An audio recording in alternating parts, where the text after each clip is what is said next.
Hello and welcome to Rajya Sabha Television. You're watching The Big Picture with me, Frank Rausen Pereira. More than 500 people and 100 elephants die every year due to the conflict with each other, officials of the Environment Ministry said on Monday.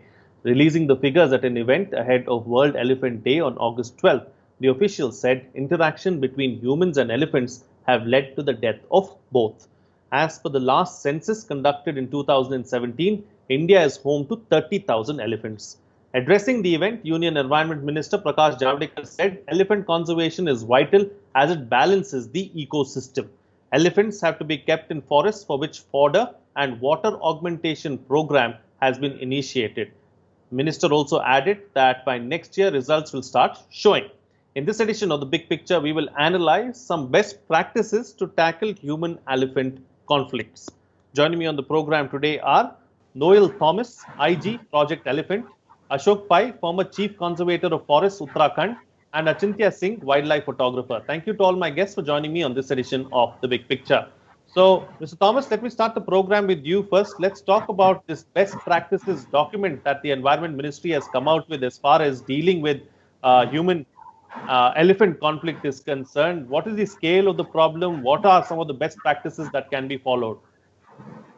Yeah, basically the issue, as we all know, the human-elephant conflict is mainly due to the fragmentation of the habitat and also due to the uh, various developmental activities that are going on, especially mining and road construction, railway expansion, and in addition, all the habitations, new and new habitations are coming up near to the forest area.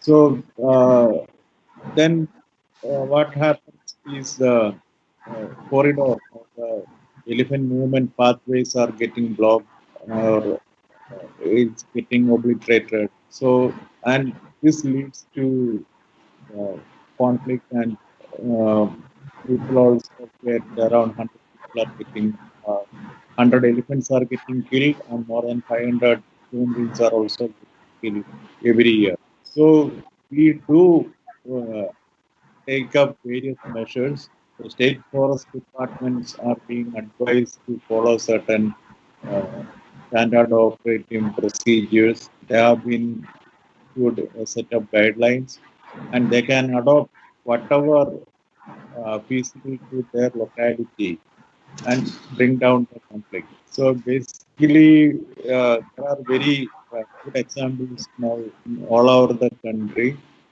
depending upon the location. In South India, the biggest elephant habitat in the country and supporting around 50% of the elephant population. We have different models starting with the habitat improvement, increasing the water availability, increasing the water availability, preventing animals defense from moving to the villages or the uh, habitations, using the rail fence, then using the standard age-old practice of elephant-proof trenches, then going for alternate cropping, using crops which are not liked by elephants, and again creating, uh, facilitating the movement of animals. So these are some of the measures being used in southern region, but in the most problematic region, that is the east central region, comprising of West Bengal, Jharkhand, Odisha, Chhattisgarh, and now in Madhya Pradesh also. Hmm. Basically, the issue in this region is fragmentation, as I said earlier, the fragmentation of the habitat, especially for mining and infrastructure development.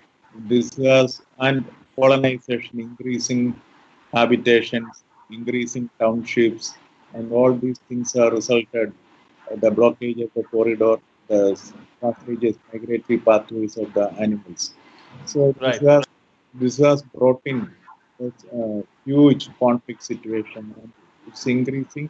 But we can't say that it is increasing to much higher level.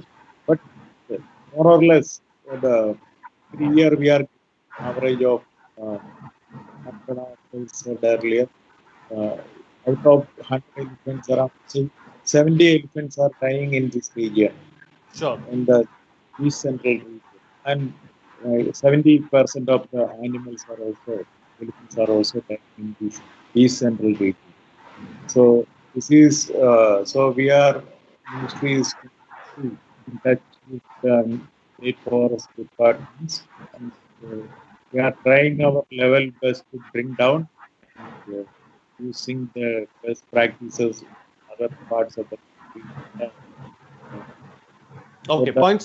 the conflict can be reduced to a great extent. Points taken. Let me take the points that you're making forward with the other panelists now. There are several measures that the government is taking to ensure that we decrease the conflict between humans and elephants, is what Mr. Thomas is suggesting. Mr. Pai, let me come across to you now. You know, you work very closely with elephants, with animals, and, you know, in your role as Chief Conservator of Forests, you've seen things from a very close quarters. So, what is the biggest challenge really as far as the conflict between elephants and humans are concerned, and what steps do you think need to be taken so that we can bring down the conflict? Uh, in fact, there is no sort of a one solution fits all sort of a situation is not there. It varies from region to region, precisely because of the socioeconomic conditions and the physiography of the area, as well as the type of forest and the population of elephants which are habiting those regions. Uh, given this situation, the one of the things which has been practiced across the world and in India is the physical barrier. Physical barrier in terms of fences, trenching. It could be fencing, could be of the electric fence, solar fencing, which is primarily the used for giving a shock so that elephants move away from the raiding the crops and creating conflicts. So also along the rail traffic fences, which is also called Armstrong fences or fence, that is also used at places to stop elephant from entering the railway track and getting accidentally killed.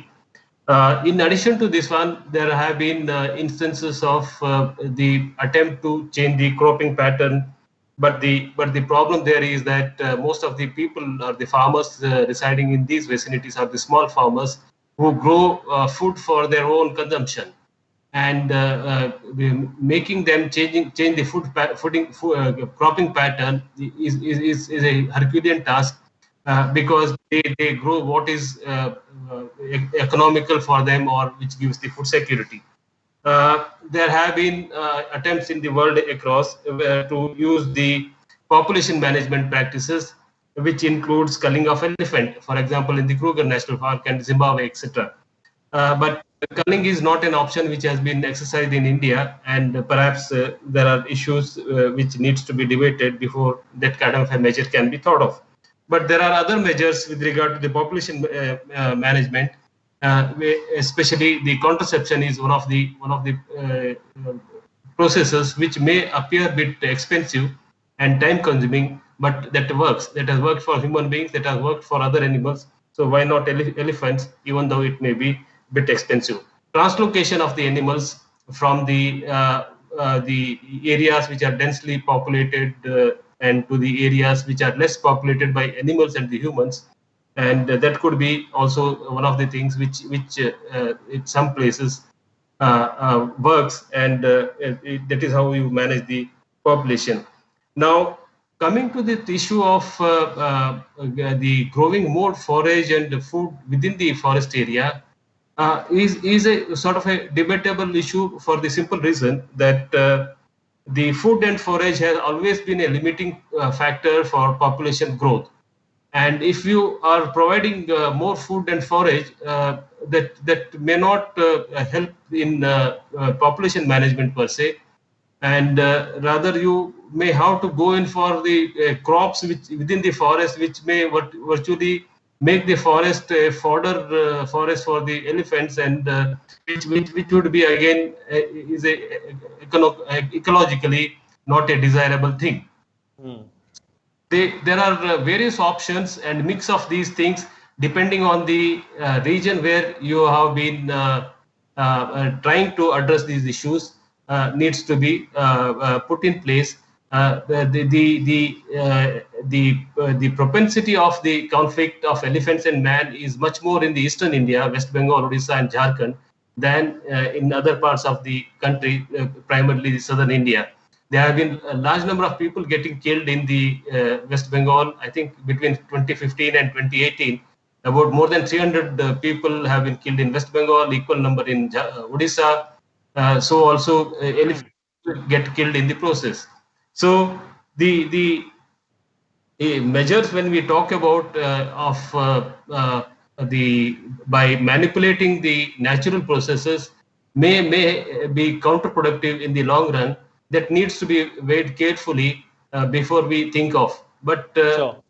what appears to be the case is that the population management is one of the key issue which needs to be addressed based on the carrying capacity of the area or the propensity of the conflict which is happening in those areas.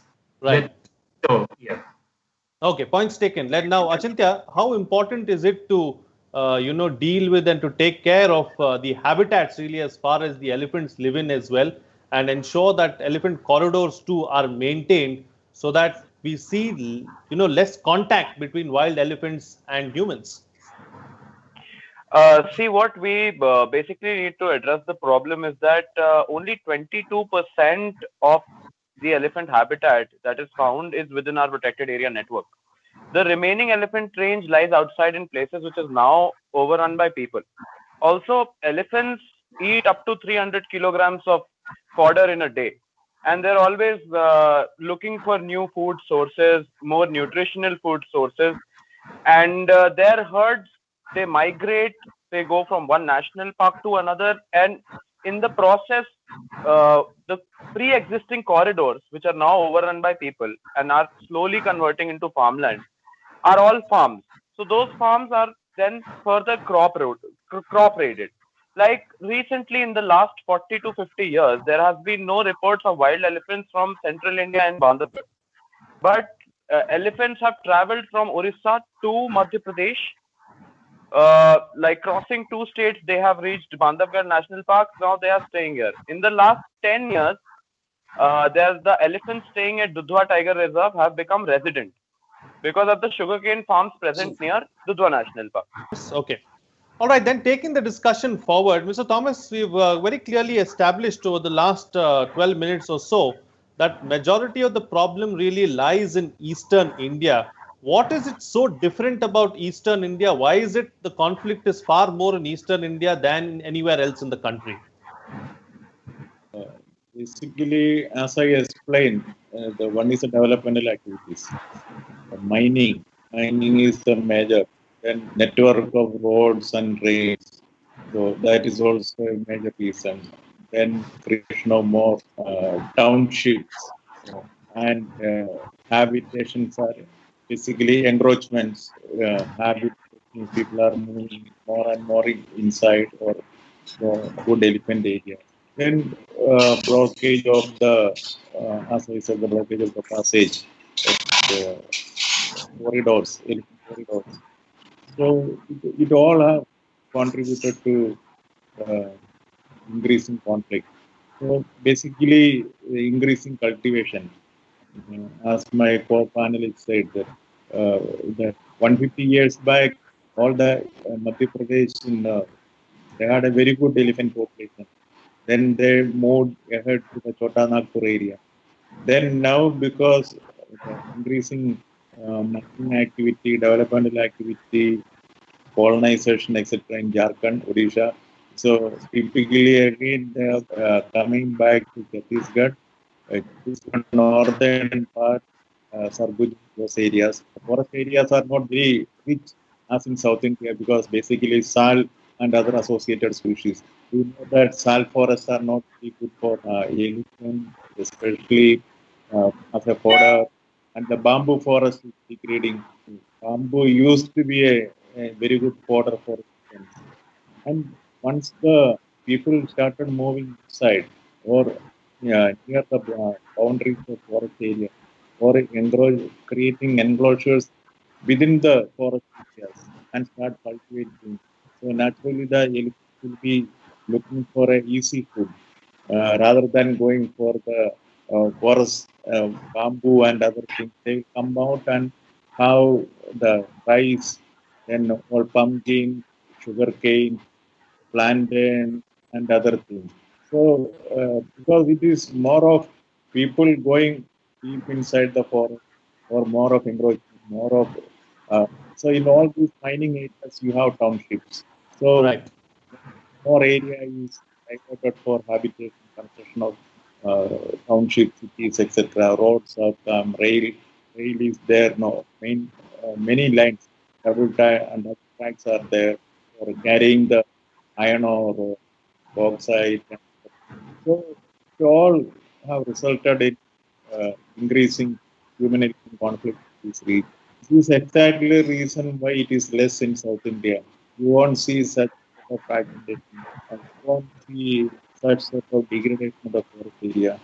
Of course, people are encroaching within or out, just outside the boundary of the forest.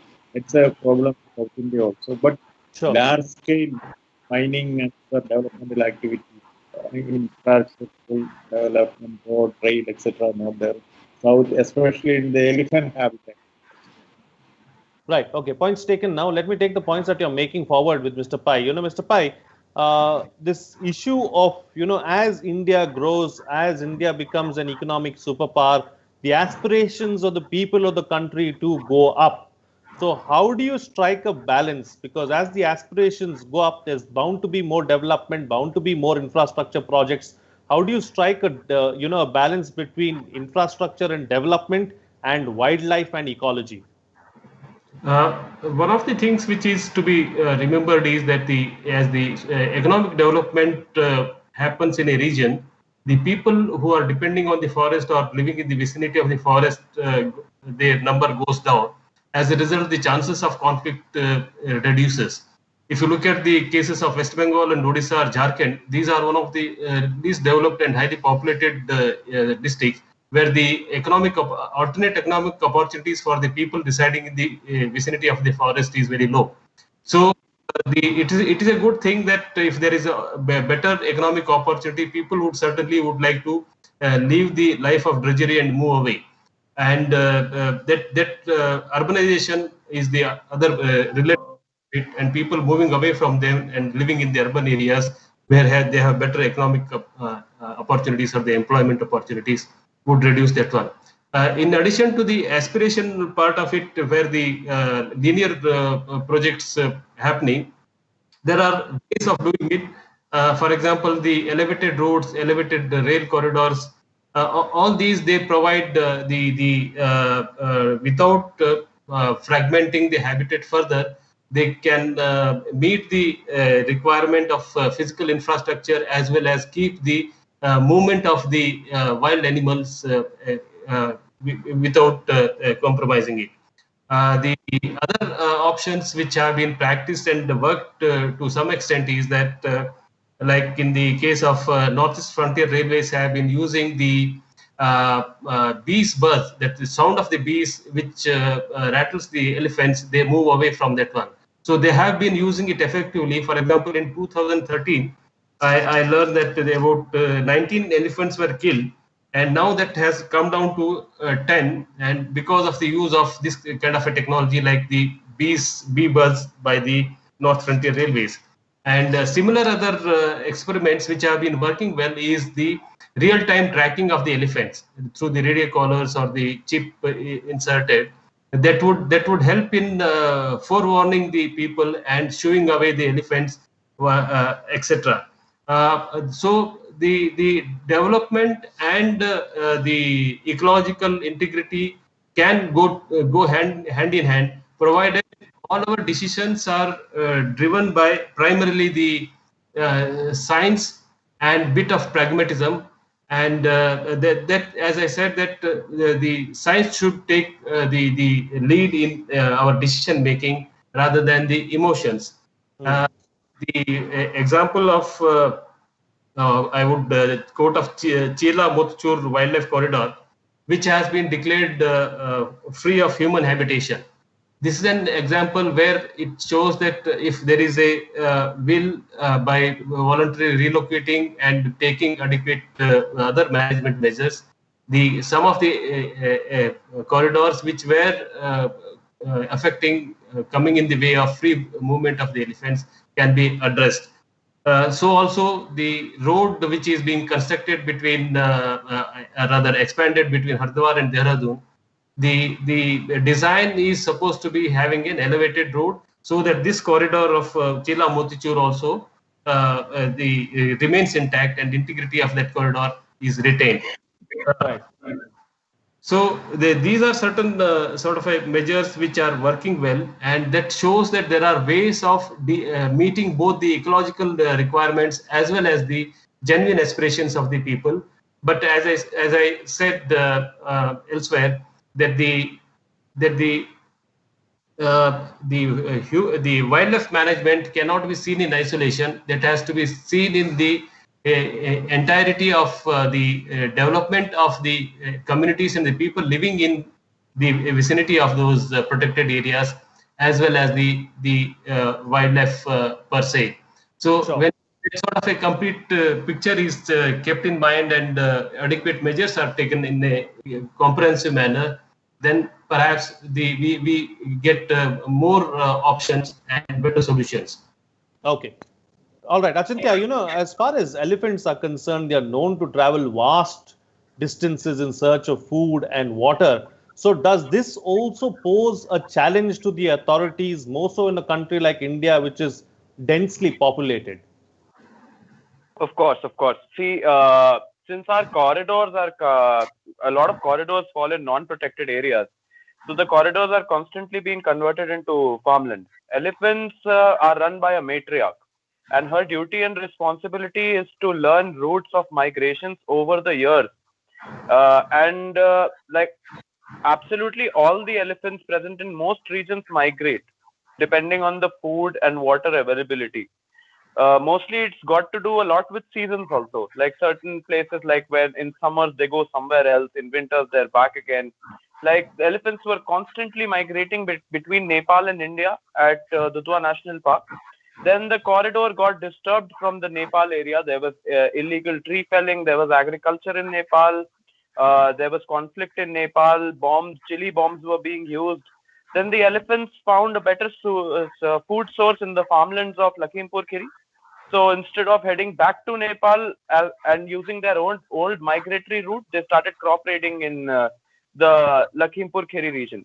500 elephants being affected the 500 people being affected annually and 100 elephants being affected annually is a pretty large number if you see it at a national scale. Absolutely. Okay, time to get quick closing comments now from all my guests with the best way forward. I've got limited time, so in 1 minute each, starting first with you, Mr. Thomas. As my co-panelists mentioned, that yes, we can have a sustainable development, but at the same time, we should implement. There are plans and programs when the infrastructure development is planned and designed. So we provide a lot of options, but unfortunately, that is not happening. So the agencies, railways or highways, they are very hesitant to implement the mitigation measures so that the animals are not affected. That is one issue. So it has to be while designing itself, they should go for avoiding such areas so that these issues will not come up. And again, in the existing linear infrastructures, they should go for retrofitting to the extent possible. That will also take care of the thing. Finally, I would say that it has to be a community-based mitigation of the conflict, because we have to take care of the communities and involve them in the mitigation measures and take their confidence and involve them in all the forestry activities, take care of their livelihood and provide enough compensation and for their loss of property, and provide adequate escalator for unfortunate deaths that are happening due to the conflict. I Right. think with all these things, I think we can manage the conflict to a great extent, so that All right. both human beings as well as the elephants will have coexistence in the country. All right, Mr. Pai. As I said, that science with pragmatism is the mantra. Science primarily dealing with the population management of the elephants and carrying capacity, how much a protected area network of our country, the forest can sustain the population of these animals, should be the guiding principles, and without too much manipulation of the natural way of limiting the populations, like the forage and food. And pragmatism with regard to the expecting the farmers to switch over to the crops which are not like with the elephants would not be pragmatic. So also the case that the rail or road network would not go on, that is also not pragmatic. But elevated roads or elevated railway tracks could be certainly the pragmatic way of looking at the issues without keeping the integrity of the ecological system or the corridors intact. So that is the way to go ahead. Science with the pragmatism is the mantra. That is the way to go in managing these conflict. You cannot bring the conflict to zero level, but it can be brought down to manageable level if you adopt this principle. Okay, all right. And Achintya, close the show for us with your concluding remarks. Yeah, so basically, I think that the problem of the elephant conflict is more food-based and more migration route-based. I think if migration routes, corridors are worked upon, invasive species of plants present in the national park are worked upon, and there is better fodder and food created for the animal in the existing national park, I think it will definitely be able to, if not deplete, at least curb the problem. Looking at what's been done in other countries, like what's been done in Africa, earlier they had a cull policy. Now they have opted not to do culling. With the contraceptives, there will be behavioral changes because elephants, like humans, teach their future generations as to what has to be done. They teach migration routes. They teach they teach what routes to take, where to find food, how to look for food. 15-20 years of using contraception will get very severe behavioral changes with the existing population of elephants. So I think if corridors, if more space, pre-existing space is created, marked, demarked, and more research is done in this process, it will definitely be able to curb conflict. Okay, all right. On that note, then I'll have to call it a wrap on this edition of The Big Picture. Thank you to all my guests for joining me on the program and putting things into perspective for us. That's it from me. See you again next time.